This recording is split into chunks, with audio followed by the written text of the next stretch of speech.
because there have been so many accusations by the young folk out here that the youths are not representing, the youth MPs are not representing them ably, because we've been in that parliament when rules, or rather what you would call statutes, have been made, and other legislations that appear to be very anti-startups, and I'm talking about startup businesses that have been anti-startups in this country, while you people were sitting in the parliament. Unfortunately, and I dare say this, slightly out of topic a little. If you look at what is going in South Africa, I was seeing on the news how the only one shop that was not mugged or that people did not steal anything from was a bookshop. They sold everything from the hotels, from every other shop, but nobody touched the bookshop. So in relation to Parliament, there's a document, there's a record in Parliament called the Hansard, and that's what young people should use as a reference point. I give an example. Last year, when you were when you were vetting the IBC commissioners, there came a young person. I remember he was from Gooseyland. I forget his name. A person with a disability and a young person, and his name came to the floor of the House. Almost everyone was against it.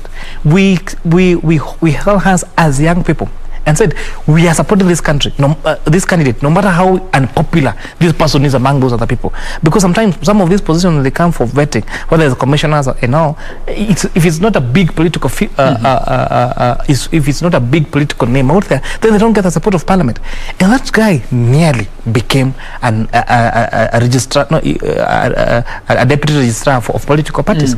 And they could go and, for example, the law that was started,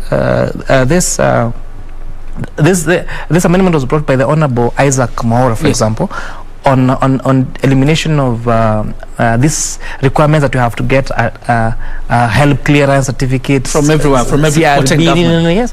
And he came, we brought that, and most of us as young people combined, and we fought against that. Now that is no longer a requirement. But last session, there was a delay in disbursement of help funds to university students, and comrades were saying now we have to go on strike. And I am on the record. I'm the one who moved that and said, if the CS Treasury does not release those funds to those to the comrades, then it's not going to be business as usual.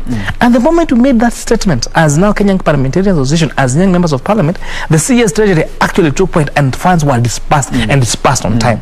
But you see now, people don't want to focus on that. They want to focus on a few things. And remember, we are the minority in Parliament.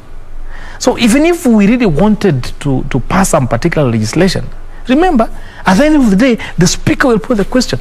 Of those of their similar opinions say aye, of those of the opinions say nay. So if the nays are more than the ayes, definitely the nays will have it. And that is the reality. Those are the rules and procedures. Those are the rules and procedures of the House.